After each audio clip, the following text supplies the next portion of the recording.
Hello world, my name is Wasim and welcome back to the series Basics of SQL और Database। Basics of SQL की last video है। आज की इस video के अंदर मैं आपको डिलीट ऑपरेशन बताऊंगा। डिलीट के साथ साथ ड्रॉप ऑपरेशन और ट्रंकेट ऑपरेशन भी देखेंगे, ठीक है। तो सबसे पहले क्या करते हैं, डिलीट स्टेटमेंट देखते हैं, ठीक है। तो डिलीट के लिए आपके पास सिंपल सी क्वेरी रहती है, डिलीट फ्रॉम टेबल नेम।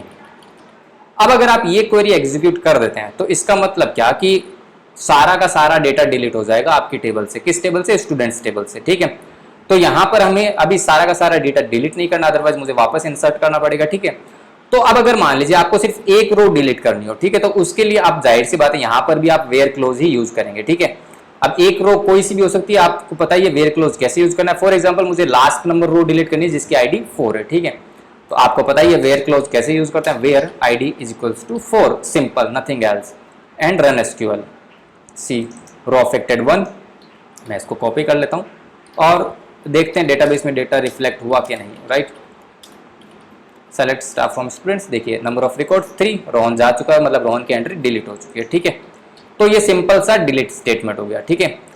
अब बारी आती है, अच्छा एक बात का और ध्यान रखना कि जो मैं पीछे वाली वीडियोस में बता चुका हूँ, रिलेशनल ऑपरेटर या फिर अरिथमेटिकल ऑपरेटर या फिर लॉजिकल ऑपरेटर, वो सारे आप इन केसेस में भी इंप्लीमेंट कर सकते हैं, ठीक है। तो खुद के लेवल पे ट्राई करना उनको, ओके। तो ये तो हो गया डिलीट स्टेटमेंट। अब दूसरा स्टेटमेंट आता है टेबल को खाली करने का। फॉर एग्जांपल आपको मान लीजिए कोई टेबल आपने बनाई और आपको उस टेबल के अंदर जो डेटा है उसकी जरूरत नहीं है, ठीक है। तो आप एक ही कमांड से सारा का सारा डेटा क्लीन कर सकते हैं। उसका सिंपल सा सिंटेक्स क्या रहता है वो देखिए। उस स्टेटमेंट को जनरली बोलते हैं ट्रंकेट, ठीक है, TRUNCATE, truncate table, then table name. Table name हमारी क्या है? स्टूडेंट्स। देन रन एसक्यूएल किया, could not prepare statement, 1 year truncate syntax error.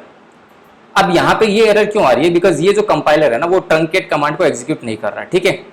Because ये एक डीबीएमएस सॉफ्टवेयर नहीं है। जनरली जब आप फ्यूचर में पर्टिकुलर डीबीएमएस सॉफ्टवेयर यूज करेंगे, फॉर एग्जांपल माई एसक्यूएल, तो वहां पर ये स्टेटमेंट एग्जीक्यूट हो जाएगा, ठीक है।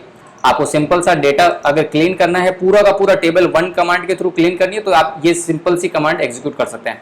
पर यहां पर आपके माइंड में एक क्वेश्चन आना चाहिए कि यार पूरा का पूरा डेटा तो पहले ही डिलीट हो जाता अगर मैं डिलीट क्वेरी लिखता तो, राइट। तो देखो डिलीट में और ट्रंकेट में डिफरेंस क्या वो मैं आपको बता देता हूं। मैं पहले क्या लिखता हूं, सेलेक्ट स्टार फ्रॉम स्टूडेंट्स। यहां पे जो आप आईडी कॉलम देख रहे हैं ना, जनरली 1 2 3 की फॉर्म में चल रहा है। और जनरली क्या होता है ना, डीबीएमएस सॉफ्टवेयर के अंदर आईडी कॉलम प्राइमरी कॉलम होता है और ऑटो इंक्रीमेंटेड होता है, ठीक है। अपने आप एक एक वैल्यू उसकी बढ़ती जाती है जैसे जैसे डेटा इंसर्ट होता जाता है, ठीक है। तो मान लीजिए अगर मैंने ट्रंकेट कमांड एग्जीक्यूट कर दिया और उसके बाद में फ्यूचर में फिर से डेटा इंसर्ट करता हूं उसी टेबल में, तो डेटा वापस कितने नंबर आईडी से स्टोर होगा? 1 नंबर आईडी से, बिकॉज मैंने डिलीट नहीं किया डेटा को, ट्रंकेट किया, टेबल को खाली किया, ठीक है। और वहीं अगर मैं ट्रंकेट ना करके सारा का सारा डेटा डिलीट कर देता डिलीट फ्रॉम टेबल नेम, ठीक है, तो उससे क्या होता, पूरा का पूरा डेटा तो डिलीट हो जाता। पर इन फ्यूचर अगर मैं नई एंट्री करता तो वो कहां से शुरू होती? 4 नंबर से, राइट। नहीं 4 से नहीं 5 से, बिकॉज 4 नंबर हम ऑलरेडी डिलीट कर चुके हैं, राइट। तो ये दोनों में डिफरेंस रहता है। तो हम ट्रंकेट भी देख चुके और डिलीट भी देख चुके, ठीक है। लास्ट कमांड बचती है इस वीडियो में, ड्रॉप। ड्रॉप का मतलब क्या होता है? फॉर एग्जाम्पल कई बार क्या होता है ना कि हम अननेसेसरी टेबल बन जाती है तो उसे डिलीट करना चाहते हैं, ठीक है। अगर कोई टेबल हमारे काम की नहीं है तो आप उसको 1 कमांड के थ्रू डिलीट भी कर सकते हैं, ठीक है। तो उसका सिंपल सा स्टेटमेंट क्या रहता है? कमांड रहेगी drop table then table name. Table name हमारी क्या है? Students. Drop table students, run SQL, you have made changes to the database. मतलब हमारी डेटाबेस से स्टूडेंट्स टेबल अब डिलीट हो चुकी है। डिलीट हुई या नहीं वो देखते हैं, सेलेक्ट स्टेटमेंट के थ्रू रिफ्लेक्ट हो जाएगा अगर डेटा होगा तो। Select staff from students and run SQL.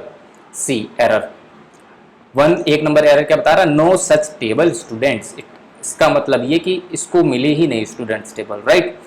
इसका मतलब क्या हुआ? ड्रॉप स्टेटमेंट सक्सेसफुली एग्जीक्यूट हो चुका है, राइट।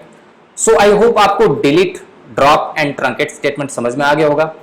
ये बेसिकली अब हम एंड करते हैं बेसिक्स ऑफ एसक्यूएल सीरीज को। ये मेरा सीरीज बनाने का मेन मोटो यही था कि आपको एसक्यूएल के मेन जो बेसिक कॉन्सेप्ट होता है ना वो समझ में आ जाए, ताकि फ्यूचर में जब मैं आगे की सीरीज बनाऊंगा वेब डेवलपमेंट वगैरह की, तो वहां पर थोड़ा फास्ट फॉरवर्ड बताऊंगा, जाहिर सी बात है, ताकि आप उनको आसानी से समझ पाए, ठीक है। So that's it for this video.